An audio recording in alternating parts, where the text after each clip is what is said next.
Keith Denise for Triple Moon Alchemy. As you can see, this video is about the elements of water, and I decided that I would come to a place where I live that has plenty of flowing water. It's Saturday afternoon. You can see there are plenty of children and parents with their children, but I thought it was a great place. It has great energy, and it would be good for this quick video about the elements of water. In the last post, I was introducing the Elements series, and I think I was a little bit jumbled in what I was saying, the purpose was, and what this series was going to be about.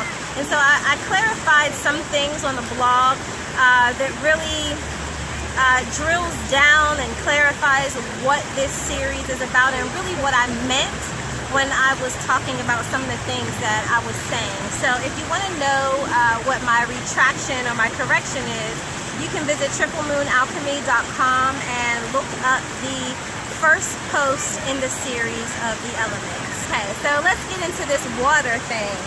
Of course, the first thing that I am going to mention is how water and the zodiac is connected. Pisces, Scorpio, and Cancer are the water signs. If your sun sign is either of those, then obviously you are a water sign. Your moon sign could also be one of those, which I am, a Pisces moon. People whose sun sign is a water sign are typically very emotionally deep people. Any of the adjectives that you can use to describe water typically or predominantly their personalities are that. Intuitive, deep, feeling, fluid, flexible, empathetic, imaginative. These are words that are used to describe someone whose personality is predominantly a sun sign. And if your personality, or if your moon sign, typically you feel emotional. Our moon sign really governs the way that we feel and see the world and the way that the world sees us. So if you have a moon sign that is a water sign, predominantly these attributes that I just laid out are how you connect emotionally. You can do magic that taps into any of the traits that I just described. If you feel like you want to be more intuitive, under a water sign moon is a great time to really tap into that energy more profoundly. If you want to be more emotionally connected to a particular people or person or just to the earth or to the world, you can do that under a moon sign. Now, a moon water sign. Don't get me wrong, you can practice your magic at any particular time of the month during whatever moon. I just prefer, if possible, to concentrate my energies and my efforts and compile the energy. So if it's something that is to do with water and intuition, I'd like to do that under a water sign moon. Water is feminine by nature.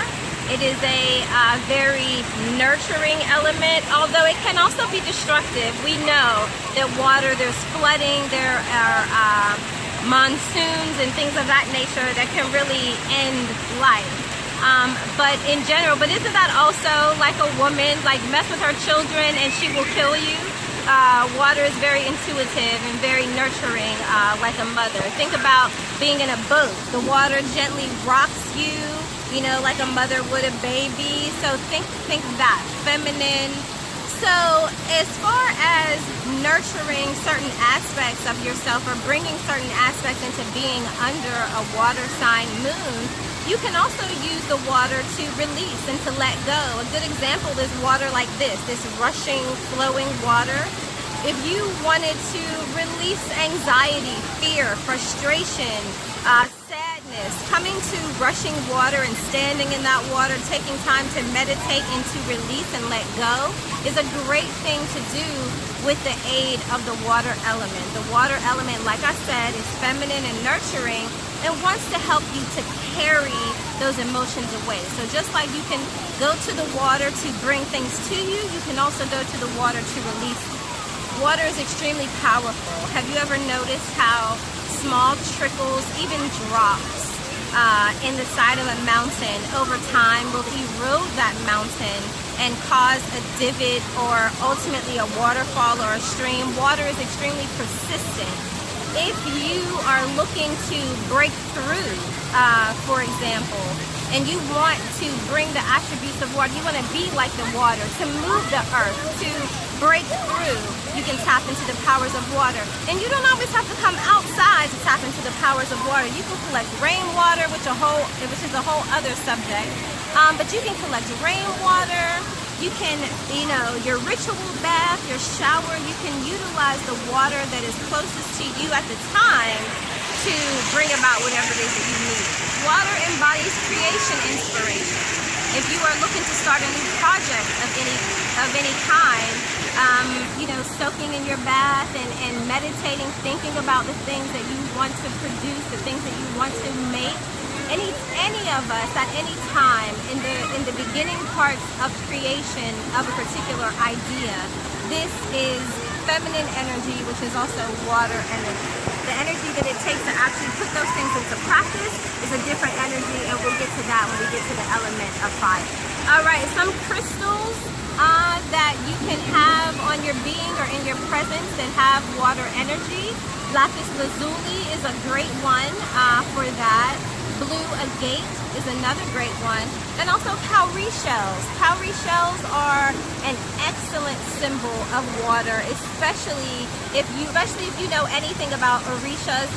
So basically, water is about transformation. From one thing to another, or ending something to a new beginning. And whenever you need clarity, you can always come to the water, be it in your home or outside of your home. It is summer where I live, and so obviously there are plenty of places to go and be with the water.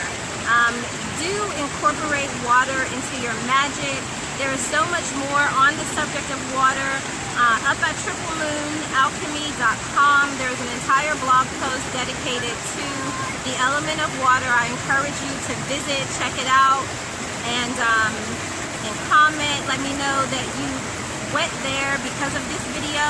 If you like the video, like it. If you have not subscribed, do subscribe. The next element in the series is maybe going to be fire. It could be earth. I'm not really sure. You'll have to come back to see.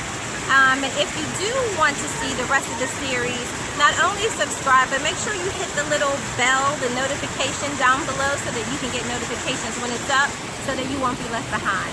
Until next time, thank you so much. Blessed be. Ashe.